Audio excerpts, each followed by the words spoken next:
Bonjour chers amis, j'espère que vous allez bien. Dans cette vidéo, je vais corriger avec vous un devoir surveillé qui porte sur la continuité d'une fonction sur un intervalle et la détermination de la fonction réciproque. Cette vidéo est destinée aux étudiants deuxième année bac sciences expérimentales. Exercice, soit f la fonction numérique définie sur l'intervalle 1/2 plus l'infini par f de x égale à x moins racine de x moins 1. Première question, vérifiez que la fonction f est continue sur l'intervalle 1/2 plus l'infini et que la limite de f de x quand x tend vers plus l'infini est égale à plus l'infini.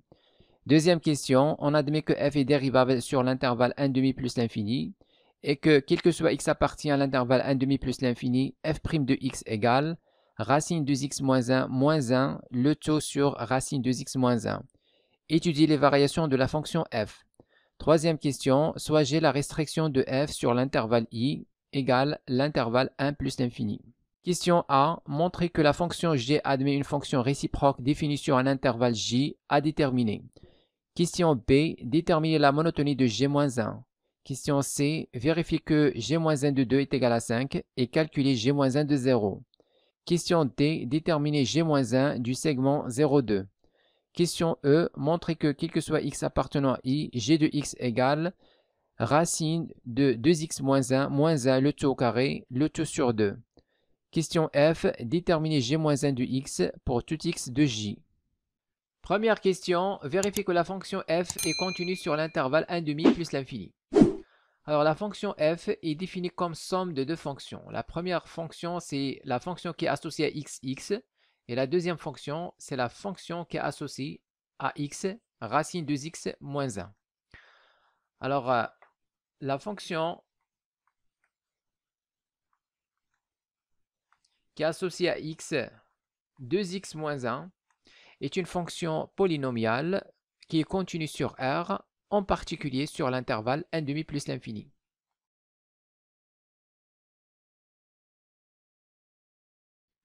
De plus, quel que soit x appartenant à l'intervalle 1/2 plus l'infini, 2x moins 1 est supérieur ou égal à 0. Donc ça c'est évident, ici on a x appartient à l'intervalle 1/2 plus l'infini, c'est-à-dire que x est supérieur ou égal à 1/2. Donc on multiplie les deux côtés par 2, on aura 2x supérieur ou égal à 1.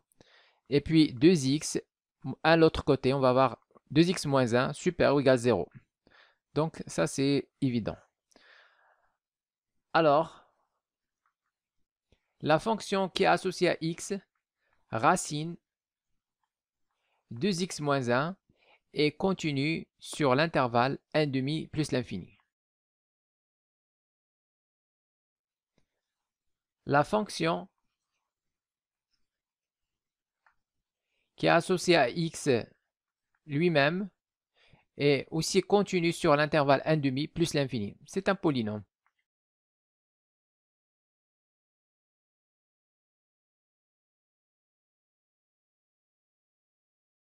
Et par suite, la fonction f est continue en tant que somme de deux fonctions continues sur l'intervalle 1/2 plus l'infini.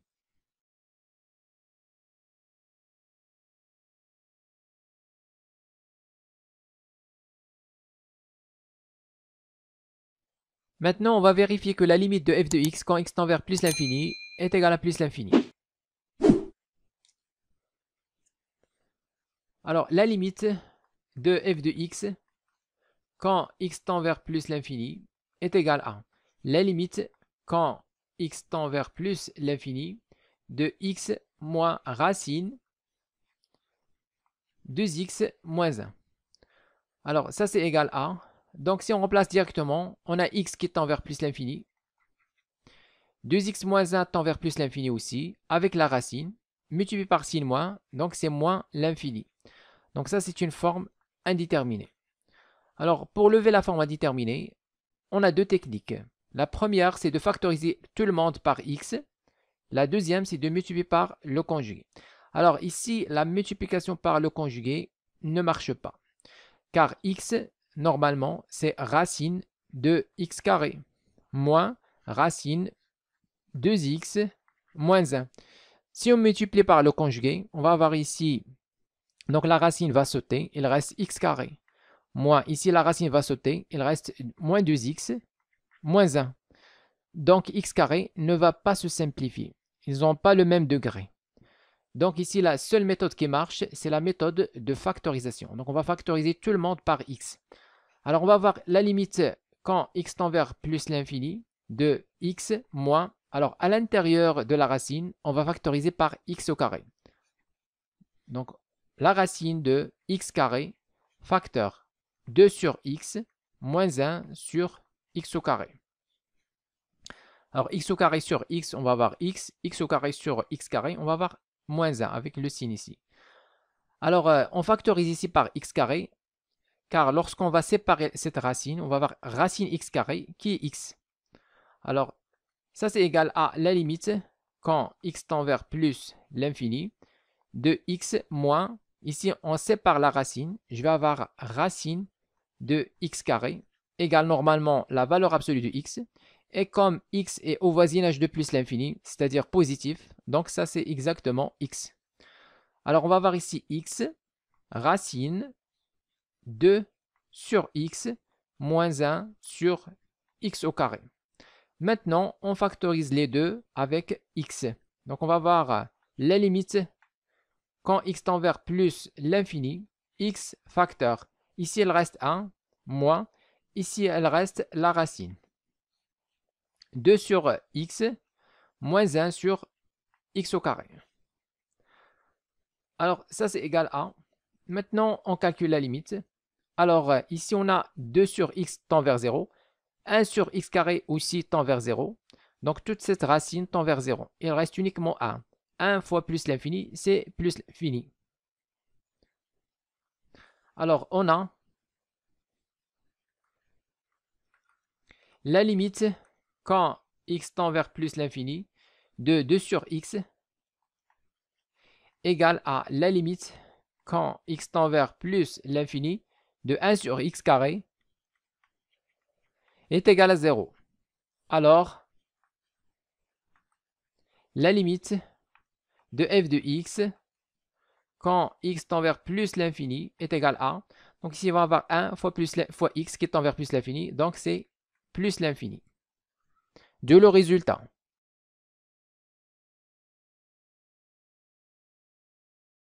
Deuxième question, on admet que f est dérivable sur l'intervalle 1,5 plus l'infini et que quel que soit x appartenant à 1,5 plus l'infini, f' de x égale racine de x moins 1 moins 1 sur racine de x moins 1. Étudier les variations de la fonction f. Alors, pour connaître les variations de la fonction f, il suffit d'étudier le signe de la dérivée, de la fonction dérivée f' de x. Donc ici, on a racine de x moins 1 au dénominateur, c'est toujours positif. Alors, le signe de f', c'est le signe du numérateur, qui est racine de x moins 1 moins 1. Alors, pour connaître le signe de racine de x moins 1 moins 1, on va aller avec des équivalences jusqu'à trouver une condition sur x. C'est-à-dire, on va écrire racine, ou bien tout d'abord, on va dire soit x dans l'intervalle 1,5 plus l'infini.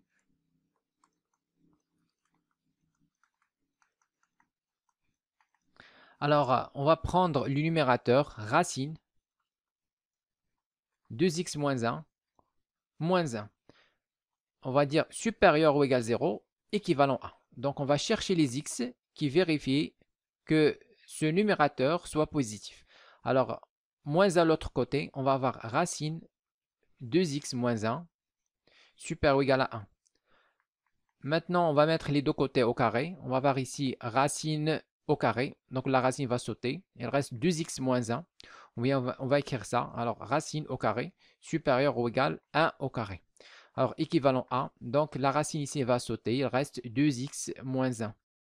Donc, supérieur ou égal à 1 au carré, c'est 1.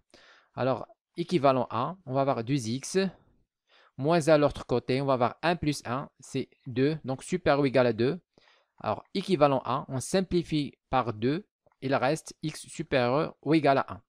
Donc, voilà la condition sur x pour que le numérateur soit positif. Alors, x supérieur ou égal à 1, équivalent à racine de x moins 1 est positif. Donc voilà, on a déterminé quand est-ce que la fonction f' est positive. C'est lorsque x est supérieur ou égal à 1. Si x est inférieur ou égal à 1, alors f' est négatif. Voilà, maintenant on trace les variations de la fonction f. Alors on a trouvé que f' est positif lorsque x est supérieur ou égal à 1. Donc voilà, x supérieur ou égal à 1, c'est la fonction f' est positif et la fonction f' est négative sur l'intervalle 1 demi 1. Donc la fonction f est décroissante sur 1 demi 1 et croissante sur 1 plus l'infini. Alors la fonction f de x, c'est x moins racine 2x moins 1. Alors la limite en plus l'infini, on a déjà trouvé plus l'infini. Maintenant on va calculer l'image de 1. Alors f de 1, on va avoir ici 1 moins racine de 2 fois 1 c'est 1, ou bien 2 fois 1 c'est 2, 2 moins 1 c'est 1. Racine, donc on va avoir 2 moins 1. Alors 2 moins 1 c'est 1, 1 moins 1 c'est 0. Donc l'image de 1 c'est 0. Maintenant 1 demi, l'image de 1 demi, on va avoir... Donc ici lorsqu'on remplace par 1 demi, on va avoir 2 sur 2, 1, 1 moins 1, 0. Il reste 1 demi. Donc ici on va mettre 1 demi.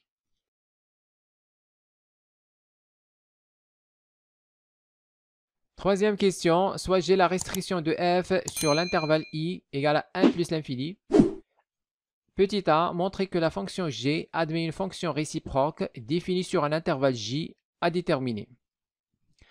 Alors, la fonction g est la restriction de f sur 1 plus l'infini. Donc, la fonction g est définie sur 1 plus l'infini par g de x égale x moins racine 2x moins 1. Alors, on nous demande que la fonction g admet une fonction réciproque définie sur l'intervalle j. Alors, tout d'abord, je vais vous rappeler le théorème de bijection. Alors, si une fonction h est continue sur un intervalle k, et si de plus h est strictement monotone sur l'intervalle k, alors si on a ces deux conditions, alors dans ce cas, la fonction h réalise une bijection de k vers h de k. Alors maintenant, on va dire que la fonction g est continue sur l'intervalle 1 plus l'infini, car c'est la restriction de la fonction f qui est déjà continue sur 1 plus l'infini.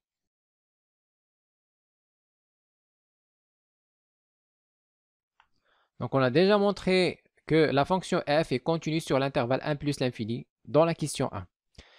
Maintenant, on va dire que la fonction g est strictement croissante sur l'intervalle 1 plus l'infini, car c'est la restriction de la fonction f. Et on a déjà vu dans la question précédente que la fonction f est strictement croissante sur l'intervalle 1 plus l'infini. Et il en est de même pour la fonction g.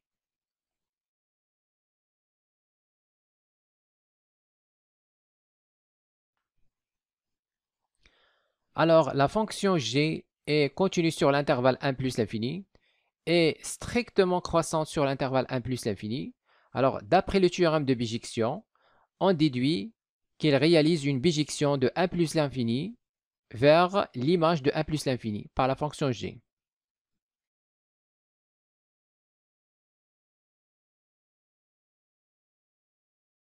Maintenant, on va déterminer l'intervalle j. Alors, jc, donc c'est l'image de l'intervalle 1 plus l'infini par la fonction g. Donc, comme la fonction g est strictement croissante sur 1 plus l'infini, donc on va avoir exactement, continue et strictement croissante sur 1 plus l'infini, donc on va avoir exactement l'image de 1 et la limite de g de x quand x tend vers plus l'infini. Alors ça c'est égal à, donc g de 1, c'est f de 1. On a déjà calculé f de 1 dans la question précédente. Alors f de 1 c'est 0. Donc on va mettre ici 0. Et la limite de g de x, quand x tend vers plus l'infini, c'est la limite de f de x, quand x tend vers plus l'infini. Car j'ai la restriction de f, toujours. Alors on a déjà trouvé dans la question 1, plus l'infini. Donc on va mettre ici plus l'infini. Donc voilà l'intervalle J.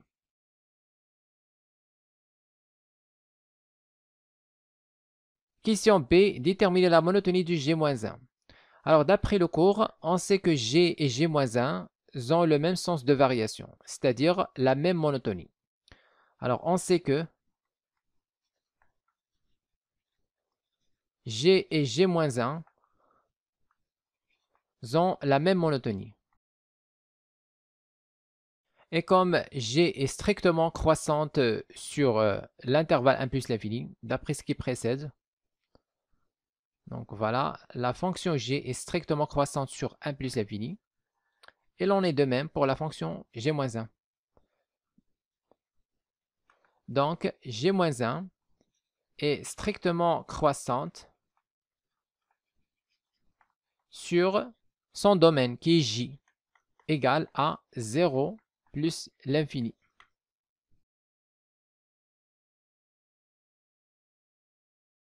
Question C, vérifiez que G-1 de 2 égale à 5 et calculez G-1 de 0.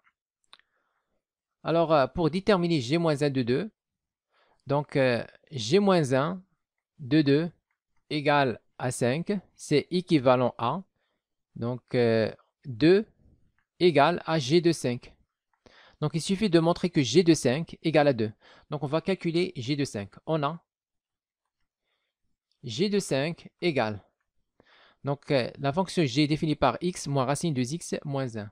Donc on va avoir 5 moins racine 2 fois 5 moins 1. Donc ça c'est égal à 5 moins 2 fois 5, 10, 10 moins 1, 9. Racine de 9, c'est 3. Donc on va avoir 2. Donc voilà, G de 5 est égal à 2. Alors, G moins 1 de 2 est égal à 5. Maintenant, on détermine G moins 1 de 0. Alors, G moins 1 de 0, on pose G moins 1 de 0 égale à x. Alors, c'est-à-dire, c'est équivalent à 0 égale à G de x. Donc ici, soit qu'on connaît une valeur de x pour lequel G de x égale à 0, soit il suffit de résoudre cette équation. Alors, d'après le tableau des variations de la fonction f, on a déjà vu que voilà, l'image de 1, c'est 0. Donc, f de 1, c'est 0. De même, g de 1 aussi, c'est 0. Donc, c'est ce qu'on va dire. On a g de 1 est égal à 0. Donc, il suffit même de remplacer. On a déjà fait ça. Alors, g-1 de 0 est égal à 1. Donc voilà, on a calculé g-1 de 0.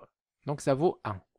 Sinon, si on ne connaît pas une valeur pour laquelle g de x égale 0, il suffit de résoudre cette équation. Alors, je vais faire ça rapidement.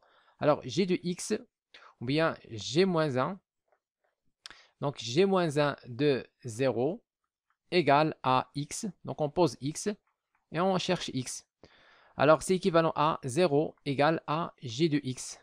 Équivalent à 0 égale g de x, c'est x moins racine 2x moins 1 équivalent à, donc la racine de l'autre côté, on va avoir racine 2x moins 1 égale à x équivalent à, je mets les deux côtés au carré, on va avoir 2x moins 1 égale x au carré. Alors, comme vous savez, x est positif. Donc, exactement, on a équivalence. Alors, pour revenir de cette étape à l'étape précédente, il faut mettre la racine. Donc, on va avoir racine x carré, qui est valeur absolue de x. Et comme x est positif, on va avoir exactement x. Donc, on a le sens opposé. Alors, ça, c'est équivalent à, donc le tout dans le deuxième côté, je vais avoir x carré moins 2x plus 1. Tout ça égale 0. Ça, c'est une identité remarquable. X moins 1 au carré égale 0. Équivalent à x égale à 1. Donc, c'est la même valeur qu'on a déjà trouvée, comme vous voyez ici. Donc, le x, c'est exactement 1. G moins 1 de 0, c'est 1. Donc, ne faites cette méthode que lorsque vous ne connaissez pas une valeur de x pour laquelle g de x égale 0. Par contre, comme le cas ici, si vous connaissez une valeur de x pour laquelle g de x égale 0, comme ici, on a déjà remarqué que g de 1 égale 0, donc la question est terminée. On pose directement, on dit qu'on a g de 1 égale 0, alors g moins 1 de 0, c'est 1, tout simplement. Si vous ne connaissez pas cette valeur, dans ce cas, vous résoudrez cette équation.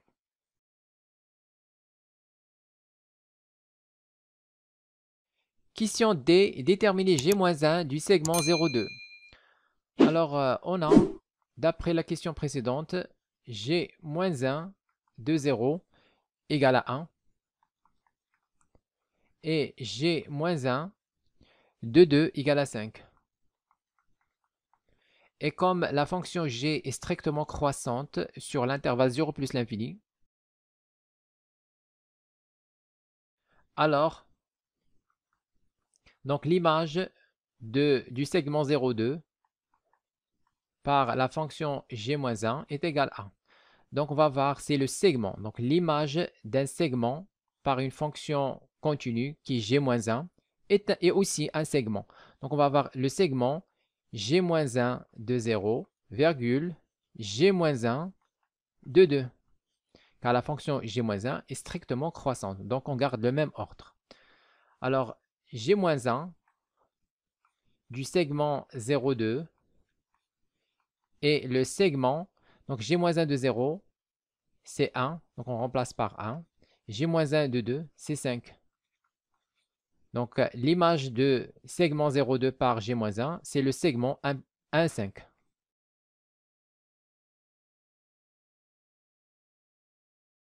Question E, montrer que quel que soit x appartenant à i, g de x égale racine de x moins 1 moins 1 le tout au carré, le tout sur 2. Alors, soit x dans i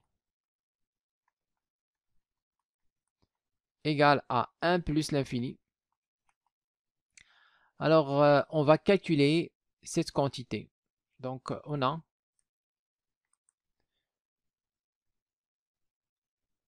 alors racine 2x moins 1 moins 1 le tout au carré sur 2 égale a. Donc, le tout sur 2. Ici, on va développer l'identité remarquable. Je vais avoir racine 2x moins 1 au carré. Moins 2 fois la racine fois 1. Donc, moins 2 racine 2x moins 1. Et plus 1 au carré, c'est-à-dire plus 1. Alors, ça, c'est égal à le tout sur 2. Alors ici, la racine avec le carré, ils vont sauter. Il reste 2x moins 1 moins 2 racine 2x moins 1 plus 1. Alors, on simplifie 1 et moins 1. Alors, il reste, donc ici, on a 2x moins 2 fois la racine. On va factoriser par 2. Ici, il reste x. Ici, il reste la racine de 2x moins 1. Le tout sur 2. On simplifie par 2. Alors, il reste x moins racine 2x moins 1. C'est quoi ça? C'est exactement l'expression de g de x. Donc, ça, c'est égal à g de x.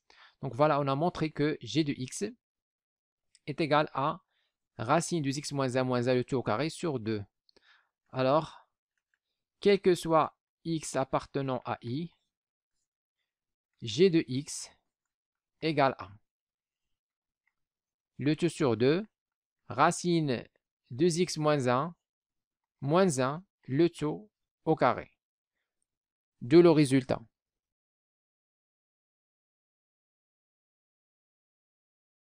Question F, déterminer g-1 de x pour tout x de j. Alors, soit x appartient à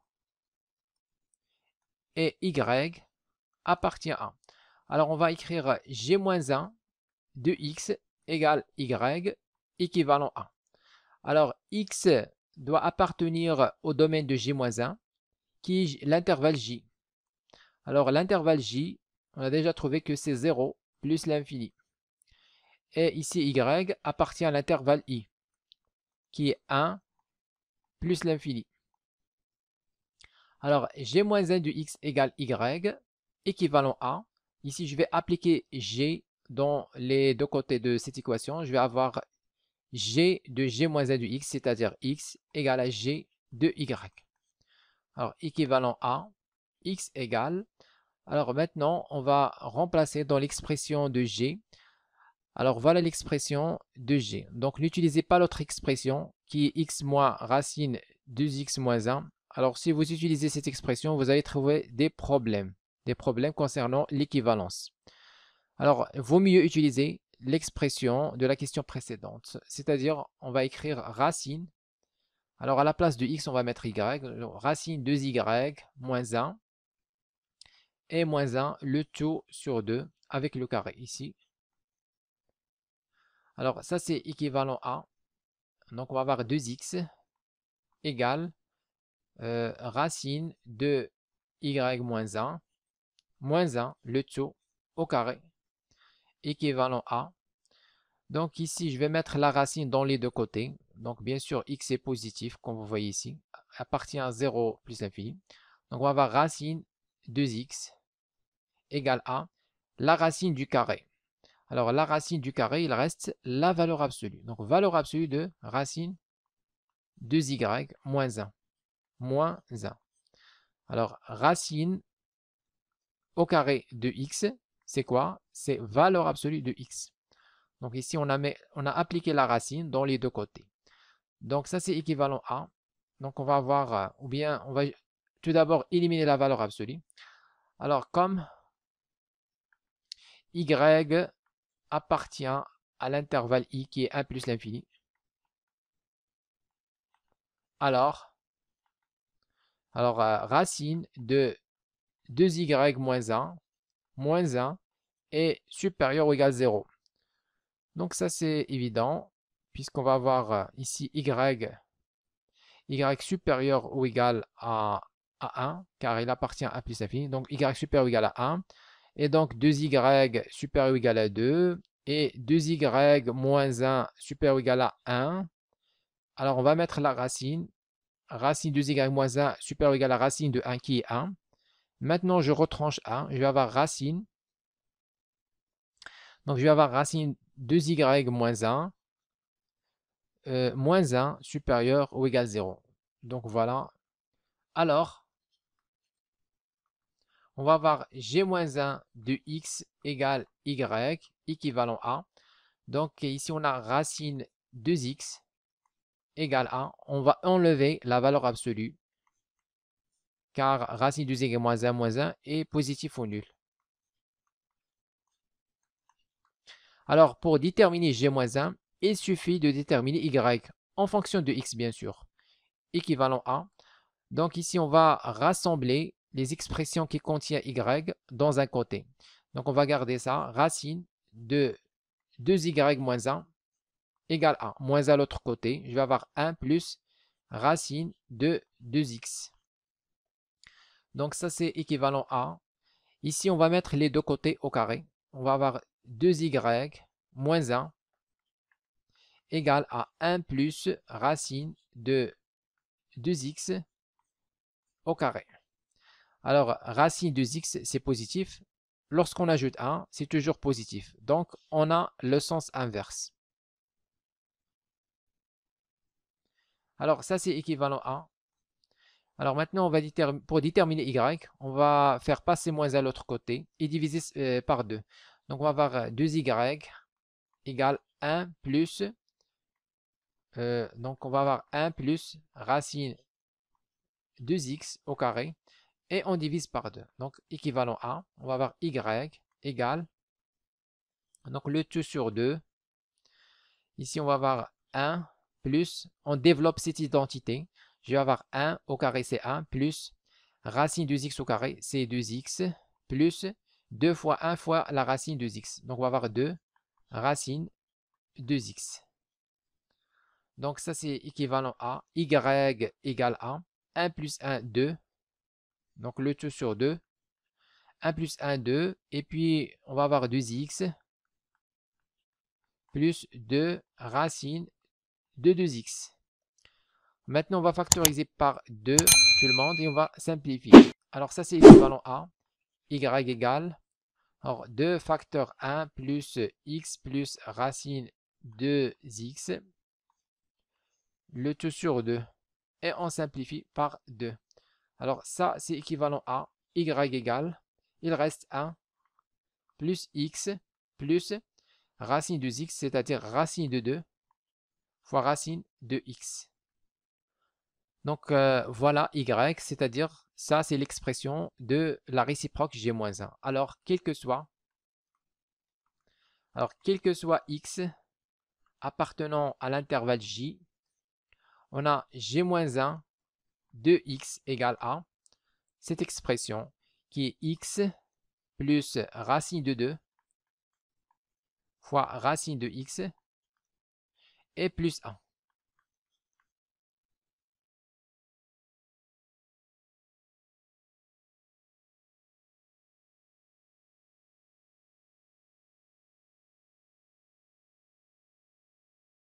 Écrivez-moi vos remarques dans les commentaires et n'oubliez pas de cliquer sur j'aime si vous appréciez notre contenu et de s'abonner à notre chaîne YouTube. C'est absolument gratuit pour recevoir de nouvelles vidéos.